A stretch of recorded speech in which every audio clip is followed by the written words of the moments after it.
When I was invited to come and speak this evening, I was really very worried. I didn't know what I was going to say. I'm not an expert on Israel. I'm not an expert on the Palestinian issue. I'm not an expert on Zionism. And I thought, well, at least come along in solidarity with a fellow member of Parliament from an oppressed community and say that, and that would do. But it won't do.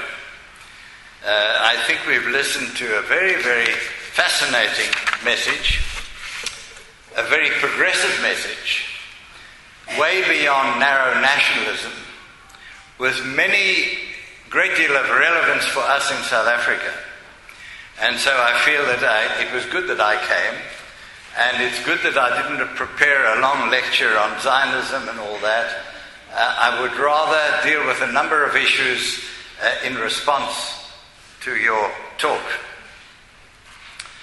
I should also say that in South Africa, the racial discrimination in Israel is very well disguised.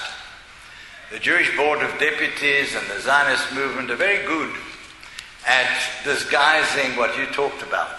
We don't have these facts in our newspapers. I'm going to look at the watch because I'm tempted to talk at length, and I'm sure you don't want me to do that. But there was so much in your talk that I think needs some response. Yes, our newspapers are very good at disguising the degree of discrimination against Palestinians in Israel, and frankly, the facts you've given us this evening are new to me. I had a sense of it, but not really a factual sense. I've never been to Israel. I've been invited to your Knesset more than once, and I've refused on every occasion. I just felt I didn't want to go to that country. And I've also not been to Gaza and the West Bank, so I'm totally unfamiliar with the region, but that's not a political decision. The Israeli one is. I've also been invited to many international Jewish conferences, which I've also not attended.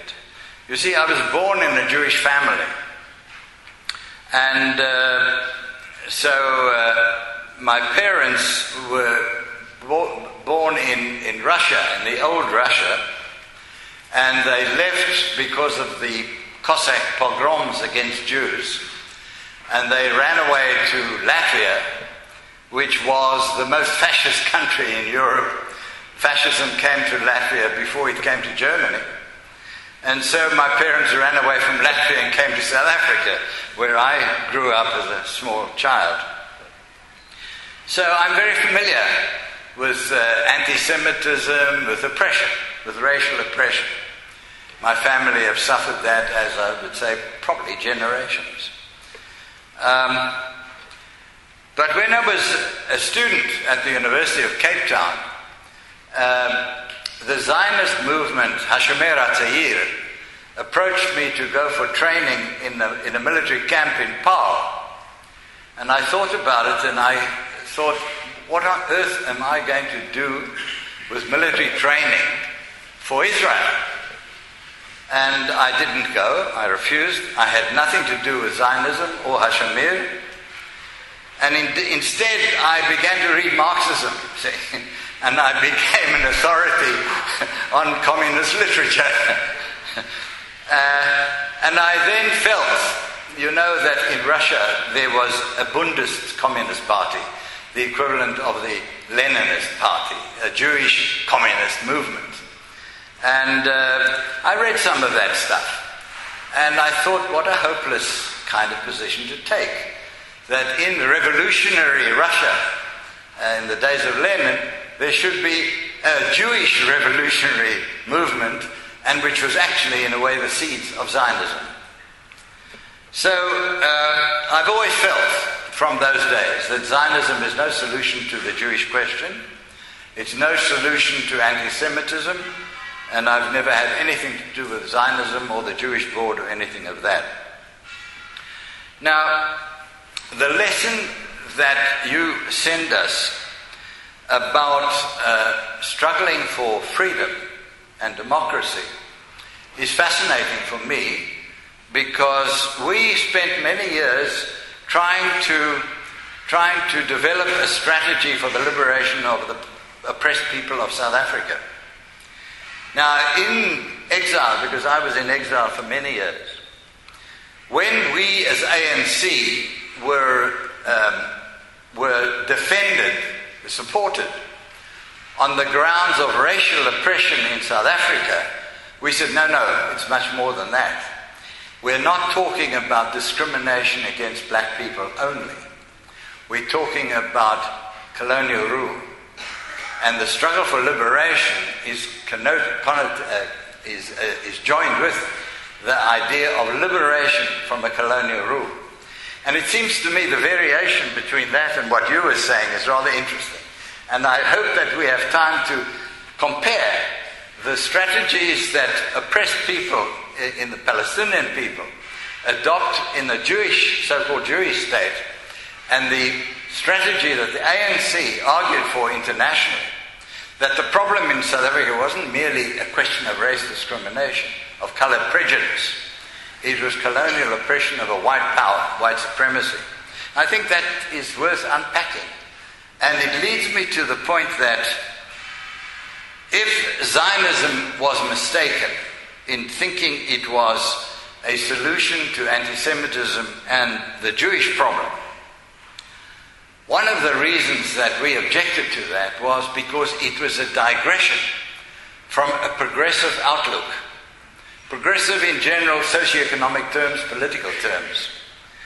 And even in the ANC, we have said that an excessive focus on race and race discrimination and even national oppression without taking account of the socioeconomic context is a mistake. And if you want to read the statements of Morogoro of 1969 in the ANC, although the ANC defined itself as primarily a national liberation movement, it indicated that an excessive focus on African chauvinism was wrong because it left out of account the whole socioeconomic context. And I think what you've told us is that the socioeconomic framework in which people live and the totality of the discrimination, not merely on the grounds of race but of history, and as you said, I think very eloquently, that you are the indigenous people, but you're not saying that the Jews have to be thrown into the sea. You know, there was a debate in South Africa with the Pan-African Congress in the late 60s, where they said the whites must be thrown into the sea, and the ANC said no. This is a country with different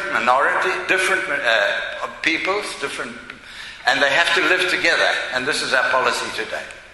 So in a way there are many parallels in what you're saying for your movement and what we as the ANC are saying for South Africa. People must live together irrespective of the historical origins. Who came first? The fact is we're here, and we have to find a democratic way to live together. I think your basic message was that you want to see an end to occupation and the end to racism, both. So that's what I understood from your message. So it's not just a question of occupation. Now, every movement must develop a strategy for itself. And I think the Jews internationally, in choosing Zionism, chose the wrong strategy. And it's led to the situation that you described so well. Zionism is a reactionary philosophy. It is a dead-end philosophy. It inevitably will end in a fascist state, as we saw in South Africa. If you want white minority rule, you can't do it democratically. It can't work. And so it is absolutely true to say that no state in the world can be racial and democratic. It's either democracy or it's racist. Can't be both.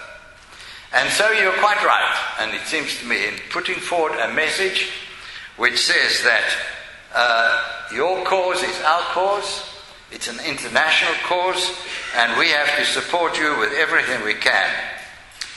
So, I was going to say a lot more, but I think that it's not fair to speak longer. I think people from the audience want to participate. Let me just say that I very much welcome your coming to South Africa. You have brought to me new information, new insights, and the parallels and the complexity of your struggle and the complexity of our struggle is worthy of a great deal of comparison, comparative study, analysis, and very, very much and very strong support. And I'm delighted to see that we have, 200 people in the hall. So welcome and thank you.